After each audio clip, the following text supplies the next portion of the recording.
Jumpa lagi dengan saya Yeni Indra di Gospel Truth Cakes dengan renungan yang berjudul Are You Full? Kebutuhan besar orang Kristen saat ini adalah mengetahui dan mempercayai kebenaran tentang ciptaan baru. Karena itu, jika seseorang ada di dalam Kristus, ia adalah ciptaan baru. Yang lama sudah berlalu, lihatlah yang baru sudah datang. 2 Korintus 5 ayat 17. Pada awalnya, ciptaan pertama itu lengkap dan sangat baik. Tuhan telah menyediakan segala sesuatu yang dibutuhkan miliaran orang untuk bertahan hidup dan berkembang. Ada cukup oksigen, cukup makanan, dan lebih dari cukup sumber daya untuk membangun kehidupan yang diberkati. Dosa merusak ciptaan pertama dan karya penebusan Yesus membuka pintu bagi ciptaan baru. Ciptaan baru ini berfokus pada manusia. Meskipun kita hidup di dunia yang jatuh, sampai Yesus kembali, kita tidak harus hidup dalam keadaan jatuh. Lahir baru adalah pintu dari yang lama kepada yang baru, dari ciptaan yang lama yang sudah jatuh ke dalam dosa kepada ciptaan baru yang sudah dipulihkan. Dan dari kepenuhannya kita semua telah menerima dan kasih karunia demi kasih karunia. Yohanes 1 ayat 16. Orang percaya telah menerima kasih karunia-Nya dan dari kepenuhannya seperti di awal penciptaan saat Adam di Taman Eden. Setiap kebutuhan telah diantisipasi dan disediakan. Mereka yang ada di dalam Kristus adalah lengkap. Kolose 2 ayat 10. Kita tidak perlu memohon kepada Tuhan untuk memenuhi kebutuhan kita. Mereka sudah terpenuhi dengan melimpah di dalam Kristus.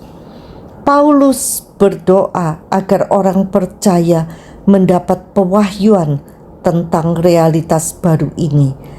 Dia berdoa agar kita dapat memahami bersama semua orang kudus betapa lebarnya dan panjangnya dan tingginya dan dalamnya kasih Kristus, untuk mengenal kasih Kristus yang melampaui pengetahuan, agar kita dipenuhi dengan seluruh kepenuhan Allah. Efesus 3 ayat 18 sampai 19. Tidak ada kekurangan dalam kepenuhan Allah. Ada penyembuhan, damai, sukacita, iman, kasih karunia, dan setiap berkat. Kebutuhan kita terpenuhi dengan melimpah melalui pelepasan kasih karunia di dalam diri kita. Ciptaan baru ini sepenuhnya diperlengkapi. Tantangannya adalah bagi orang percaya untuk mempercayai berkat ini.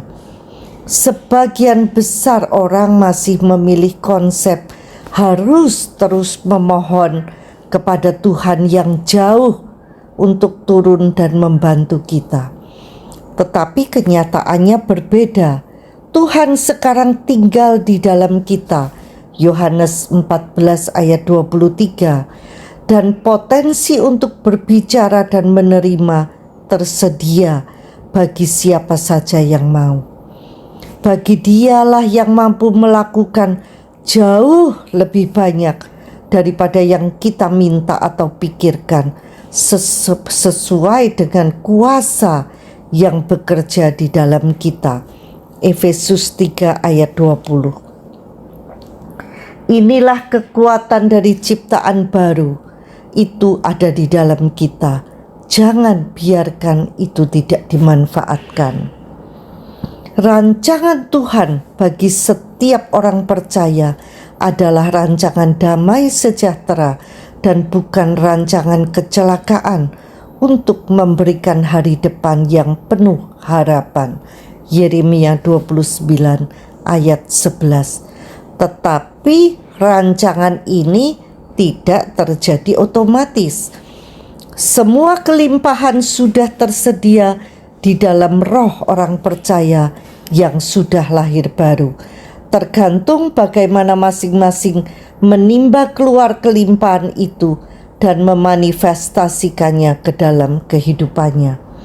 Seberapa banyak kelimpahan yang bisa ditimba berbanding lurus dengan pengetahuan dan pengenalan kita pada Tuhan dan firman-Nya. Dari pengenalan ini kita akan memperoleh hikmat sehingga dapat menimba rahasia yang tersimpan di dalam hati Allah maupun manusia. Mengapa harus menimba rahasia hikmat di hati orang lain juga? Karena Tuhan mencukupkan dan memberkati kita secara natural melalui tangan orang lain. Amsal 20 ayat 5 berkata, rancangan di dalam hati manusia itu seperti air yang dalam, tetapi orang yang pandai tahu menimbanya. 1 Korintus 2 ayat 9-10 berkata, tetapi seperti ada tertulis, apa yang tidak pernah dilihat oleh mata dan tidak pernah didengar oleh telinga dan yang tidak pernah timbul dalam hati manusia, semua yang disediakan Allah untuk mereka yang mengasihi Dia.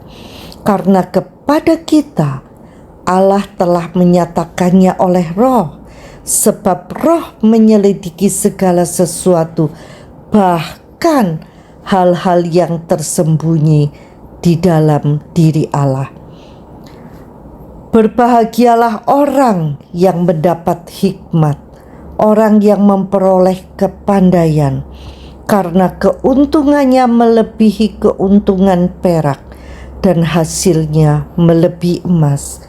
Ia lebih berharga daripada permata.